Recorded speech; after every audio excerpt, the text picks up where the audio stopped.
Passion, obsession, addiction.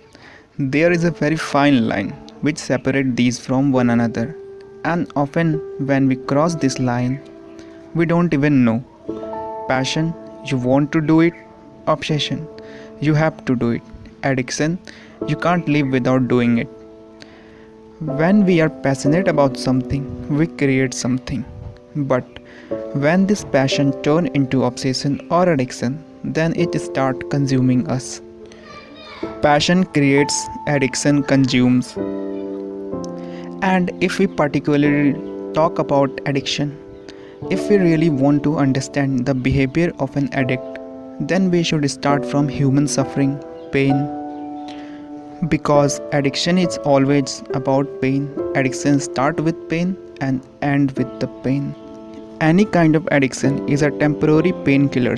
It's about soothing the pain, even just for few minutes or hours. It makes a temporary escape for you from misery. There is a quote by Rolling Stones guitarist Keith Richards. All the contortions we go through just not to be ourselves for a few hours. When you see the life of any severe drug addict, you will find an emotional void in their life.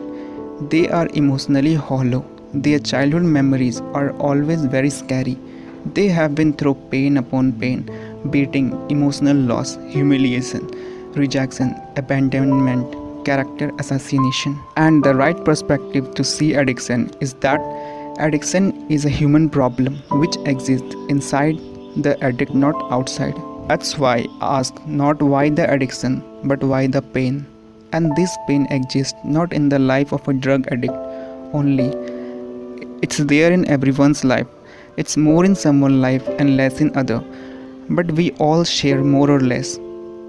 But suffering is inevitable. You will suffer emotional loss in life. You will be rejected. You will be dumped. Your loved one will be died. Either you will suffer physically or psychologically, but you will suffer. So let's admit that we all have pain and traumas in our lives, and we all also have some remedy to surpass this pain and traumas. Watching TV excessively, internet addiction, some people become workaholic so that they don't even feel these things.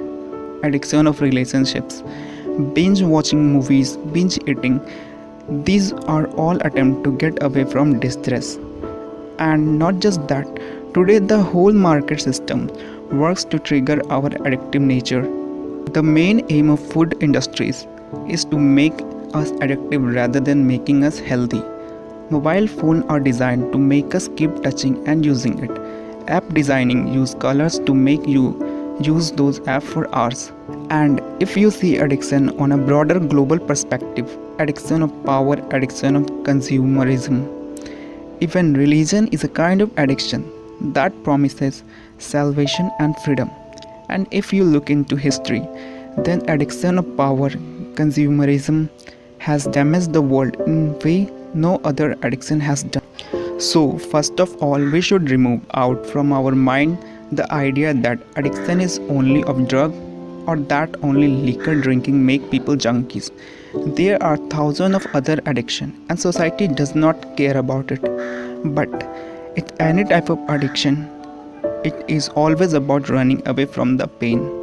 We try to cover it, and the truth is that the more you run away from pain, the more it will haunt you. The surest way to go to the hell is to run away from the hell. The more you run away from it, the weaker you will get to face the pain. But we can gather the courage to live with our pain, to live with the truth, only when people around us show some compassion, when people don't judge us, when society doesn't point finger at us. It's a fact, we all are junkies, we all are addicted to something, and it's only when we sense some compassion, it's only when we are willing to hug each other unconditionally, love each other unconditionally.